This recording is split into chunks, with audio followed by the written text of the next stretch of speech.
महाराष्ट्राच्या पराक्रमाची जोपासना करणारी तुळजाभवानी ही एक प्रभावी शक्ती देवता आहे.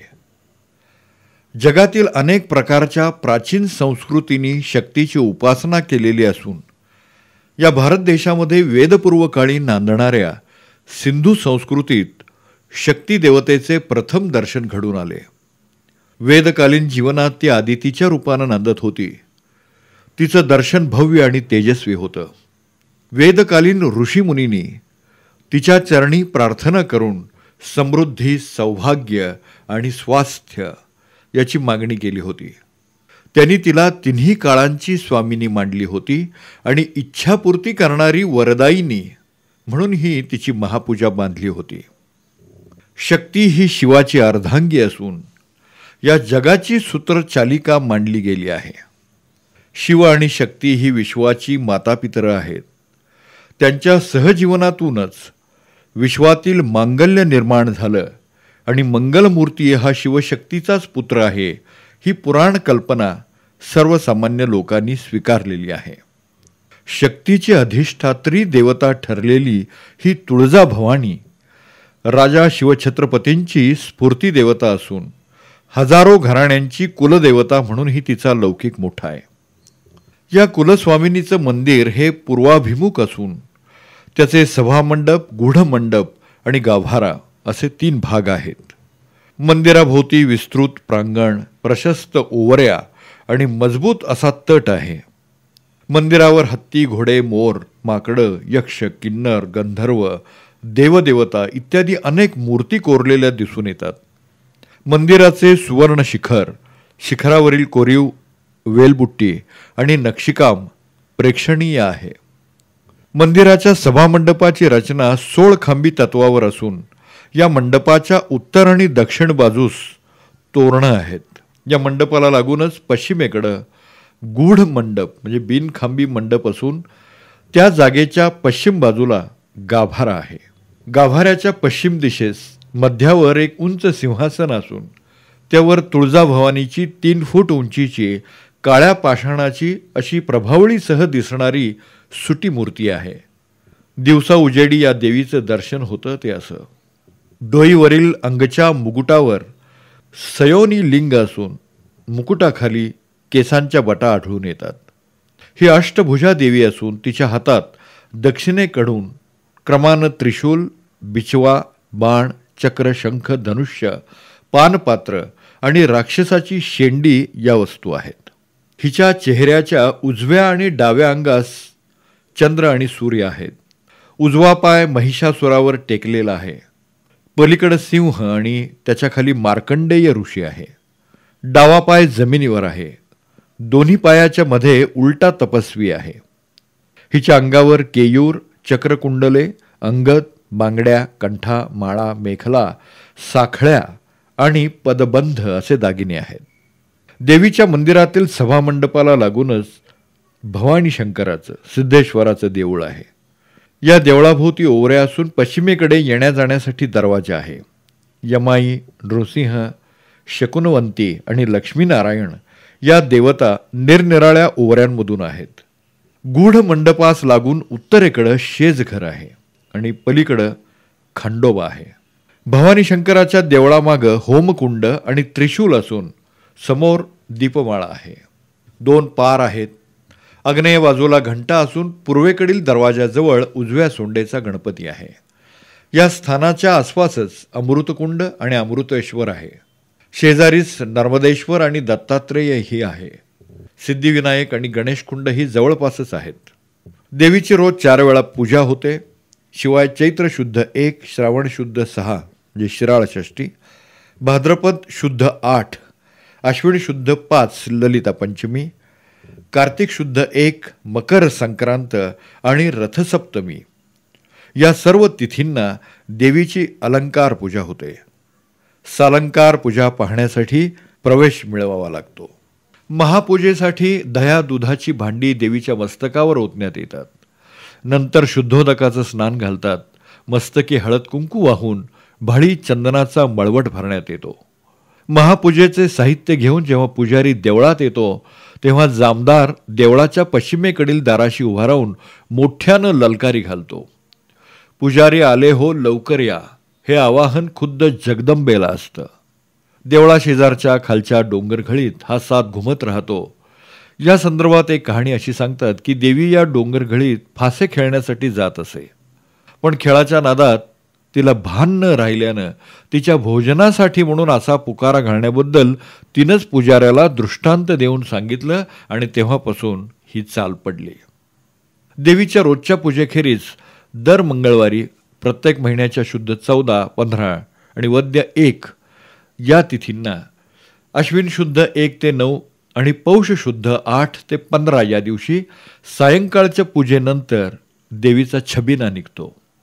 मात्र भाद्रपदातील वद्य 9 ते 30, अश्विनातील शुद्ध 11 ते 14 आणि पौषातील शुद्ध 2 ते 7 या कालखंडात देवी झोपी जात असल्यानं आणि फाल्गुन शुद्ध 15ला होळी असल्यामुळं छबिना निघत नाही. देवीची भक्तमंडळी देवीने आपल्यावर प्रसन्न व्हावे म्हणून अनेक प्रकारचे नवस बोलतात. हे नवस फेडण्यासाठी देवीच्या मंदिरात आल्यानंतर त्यांना ओटी भरण्यासाठी, गोंधळासाठी, जावळासाठी असा वेगवेगळ्या प्रकारचा कर द्यावा लागतो. आपल्याला होणारी मुलं जगू देत म्हणून केलेला नवस फेडताना अशा मुलांचे जावळ इथे येऊन काढतात. अशावेळी पुरोहिताच्या घरापासून तो देवीच्या पायाशी येतो साष्टांग नमस्कार दंडवत घालीत येतात. देवीचा भक्त म्हणून आयुष्य स्वीकारताना देवीच्या भक्त संप्रदायाचे प्रतीक म्हणून वेळूची परडी, नव्या कापडाचा पोत आणि कवड्यांची माळ स्वीकारायची पद्धत आहे. नवस फेडताना देवीला फुलांचे घर बांधायचे असते. मंडपास फुलांच्या माळा बांधायच्या असतात. एका डेऱ्याचा वरील अर्धा भाग फोडून उरलेल्या भागात ओंजळभर अगर 2 ओंजळी तांदूळ घालून आणि त्यावर कणकीचा दिवा लावून हे भदे वाजत गाजत देवीला घेऊन जातात. देवीची भोगी साजरी करताना देवीला पंचामृताचं स्नान घालतात. देवीला नवीन वस्त्र नेसवून तिची खणा नारळानं ओटी भरतात. आपल्याला अखंड सौभाग्य लाभावं म्हणून बायका सर्व देवालयभर असा हळद कुंकवाचा सडा शिंपतात.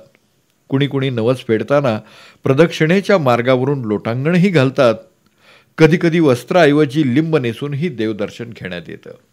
मंदिराच्या मध्यभागी देवीच्या समोर स्फटिकाचा सिंह आहे.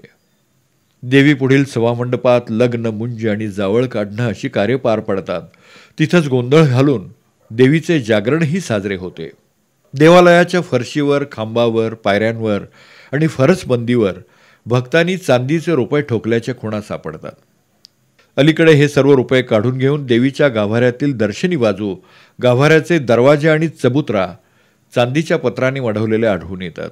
या पत्र्यावर जय विजय कोरले असून निरनिराळ्या प्रकारची वेलबुट्टीही काढलेली आहे. गाभाऱ्याच्या दारावर गजगौरीची सुंदर मूर्ती आढळते. या देवीची महापूजा बांधण्यासाठी म्हणून इतिहासकालीन समाज जीवनातील शेकडो मराठ्यांनी आपल्या रक्ताचा रंग उधळून स्वातंत्र्याचा ध्वज देवीच्या दाराशी उभा केलेला आहे. भुत्ते आणि गोंधळी या देवीच्या दरबारातील परंपरागत भाटांनी दिवट्या पाजळून महाराष्ट्राच्या दरा खोऱ्यामधून जगदंबेचा उदो उदोचा जयघोष घुमवलेला आहे.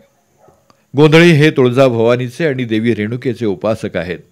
गोंधळ हा लोकविधी साजरा करताना हे गोंधळी अंगावर तेलकट वस्त्र परिधान करतात. डोईवर कंगणीदार पगडी आणि गळ्यात कवड्यांच्या माळा घालतात. त्यांच्या हातात संबळ आणि तुणतुण ही वाद्य असतात. प्रारंभी ही वाद्य वाजवून निरनिराळ्या देवदेवतांना आमंत्रण करण्यात येतं. त्यावेळी हे आमंत्रण मोरेश्वर गणा गोंधळा ये अशा थाटात सुरू होऊन झाडून सारे देव, सगळ्या देवता, साती समिंदर, साती आसरा, 9,00,000 तारांगण आणि धर्तरी माता यांना केलेल्या आवाहनानं अखेर पावतं. ज्या घरात गोंधळ घातला जातो त्या घरात हे गोंधळी गव्हाच्या पुंजीवर घट मांडतात. वरती जोंधळ्याच्या ताटाचे तिकाटणं उभं करतात. ताम्हणात टाक मांडतात. नारळ आणि सुपारी ठेवलेले तांब्याचे 2 तांबे घेतात. दिवटी पेटवतात. नंतर कवड्यांची टोपी आणि माळ घातलेला भुत्या पेटती दिवटी घेऊन नाचू लागतो. त्यावेळी गोंधळी सुंदर सुरावट लावलेली कथागीतं गातात.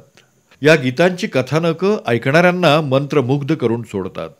अद्भुताची आणि विनोदाची झालर लाभलेल्या या कथागीतांमधून चित्ताकर्षक रीतीनं सद्भावाची पेरणी केली जाते.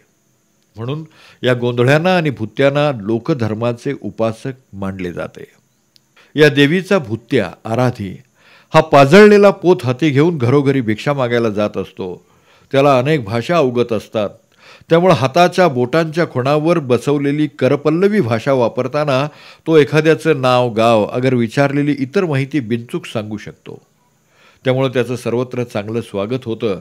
तो गात असलेली गाणी भक्तिभावानं ऐकली जातात. तुळजाभवानी ही आदिमाता आहे. महाराष्ट्राची ती एक महन्मंगल अशी शक्ती आहे. ती महादेवी आहे. अखिल भारतात तिनं वेगवेगळी नावं धारण केली असून जागोजाग तिचं अस्तित्व आहे. हिची उपासना औट किंवा 3.5 पीठं मान्य करून सर्वत्र केली गेली आहे. तुळजाभवानी हे हिचं पहिलं पीठ आहे. अंबेजोगाई योगेश्वरी हे दुसरं आणि रेणुकाई मातापूर हे तिसरं पीठ आहे. चौथं अर्धपीठ हे कोल्हापूरच्या महालक्ष्मीचं आहे. ही महादेवी सत्व रज आणि तम या त्रिगुणाची एकमुखी अशी आराध्य देवता आहे. महाराष्ट्राच्या या कुलस्वामिनी संबंधीचे उल्लेख प्राचीन काळच्या अनेक ग्रंथांमधून आलेले आहेत.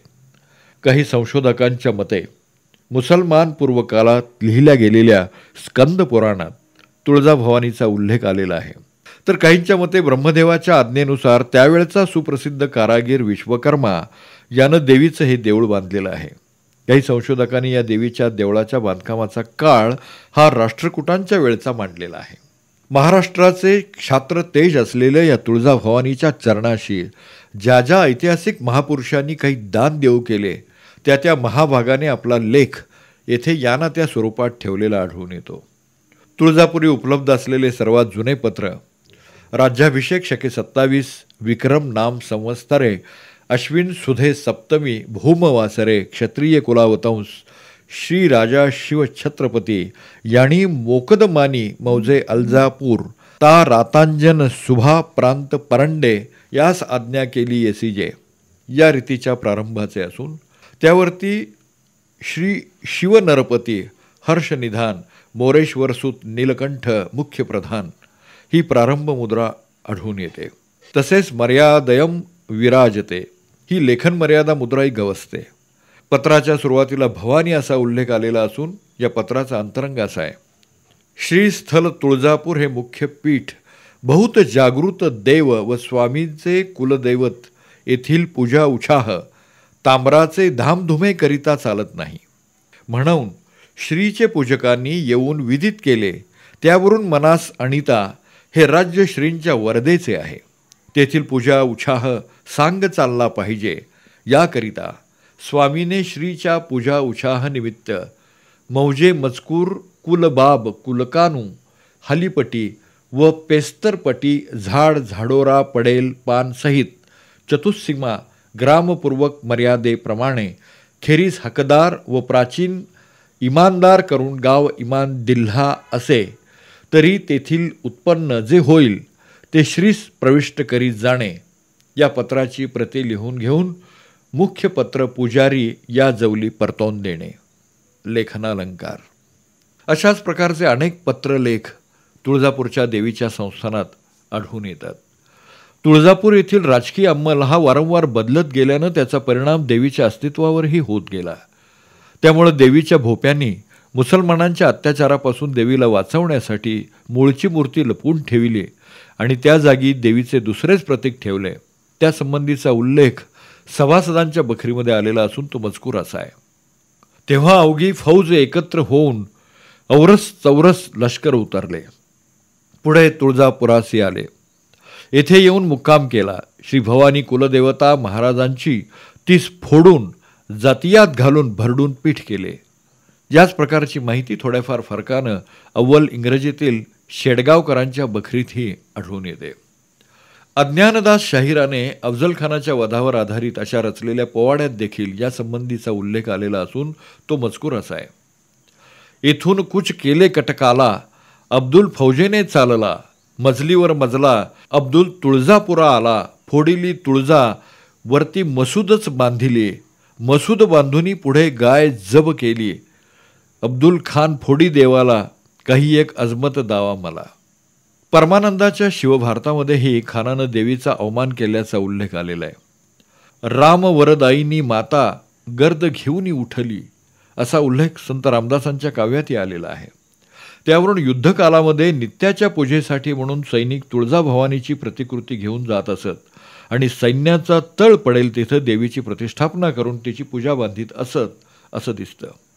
सनदापत्रांवरून असं आढळून येतं की कोल्हापूरच्या ताराबाईंचा मुलगा शिवाजी यांनी देवीच्या नित्याच्या पूजेसाठी म्हणून परांडे प्रांताच्या अधिकाऱ्यांना सनदापत्रे दिल्याचे उल्लेख आढळून येतात.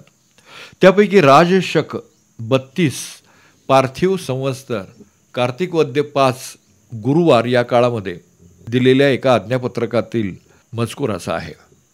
श्री क्षेत्र तुळजापूर हे स्वामींचे आराध्य दैवत, बहुत थोर जागृत स्थळ अनादी.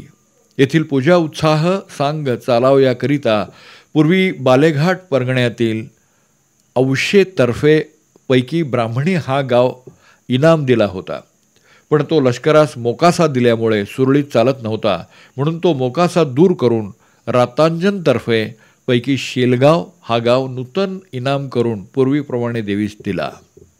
तुळजापूर गावच्या प्रवेशद्वाराशीच एक भव्य आणि प्रशस्त विहीर आढळून येते. ही विहीर पुण्यश्लोक अहिल्याबाई होळकर यांनी शके 1707 मध्ये बांधली असल्याचा उल्लेख एका शिळेवर आढळून येतो. या शिळेवरील हा मजकूर असा आहे. श्रीदेवी पदितोषणार्थ मतुलम विख्यात कीर्ती क्षती मल्हाराती बंधुष्य कर्तुमधुना रेवातरे संस्थिता खंडेराय वधुश्चकार जगदक्षेमाय वापीपरी सारामान मरेंद्र वद्यम सलिलो नामना अहिल्या सती. तुळजापूरच्या दक्षिण टेकडीवर असलेल्या एका सुंदर मंदिरामध्ये एक प्रचंड शिळा असून तिला घाट शिळा असं म्हणतात. सीतेचे रूप घेऊन आलेली देवी पार्वती या शिळेवर बसली आणि इथूनच ती रामाशी बोलली असं सांगतात. याच जागेवरून पार्वतीनं रामाला दक्षिणेचा मार्ग दाखवला आणि दैत्यांचा पराभव करून तू यशस्वी होशील असा वर दिला असंही सांगितलं जातं. या संदर्भात एक कथा सांगतात, ती अशी की वनवासात असताना प्रभू रामचंद्र हे सीतेच्या शोधासाठी रानावनातून भटकत होते. त्यावेळी रामाचे वागणं मान्य न झाल्यामुळं शंकराजवळ पार्वतीनं रामाच्या सामर्थ्याबद्दल शंका व्यक्त केली, परंतु शंकराने तिचं म्हणणं खोडून काढलं. म्हणून ती हट्ट घेऊन कैलासावरून निघाली. रामाला फसवण्यासाठी तिनं सीतेचं रूप घेतलं आणि ती या ठिकाणी आली. रामाने मात्र तिचा कावा ओळखला आणि पार्वतीला विचारलं, आई तू इथं का आलीस? त्यामुळं पार्वतीची घमेंड उतरली. त्यावेळेपासून देवीचे नाव तुकाई असं पडलं. संत एकनाथांनी या प्रसंगाचं मोठं बहारदार वर्णन केलेलं आहे. श्रीराम म्हणे तू का आई, त्याची नाम लोकांची ठाई, अद्यापि राहिलेसे पाही म्हणती तुकाई जगदंबा. तुकाई नामे निदान ते जगदंबेचे निजस्थान, अद्यापि पूजितो जन अतिपावन दंडकारण्ये. श्रीराम वरदायिनी माता तुकाई म्हणती राम वाच्यार्था. पुढे काय वर्तली कथा सावधान श्रोती परिसावी. हसोनी बोले रघुनंदन माते तुझं आलो लोटांगण, तुवा माझे न करावे छळन, मी अनन्य दीन शिवाचे. तुळजाभवानीचा भोगोपचार करण्यासाठी म्हणून वेगळी उत्सव मूर्ती नाही, त्यामुळं पालखीसाठी मुख्य मूर्तीच हलवण्यात येते.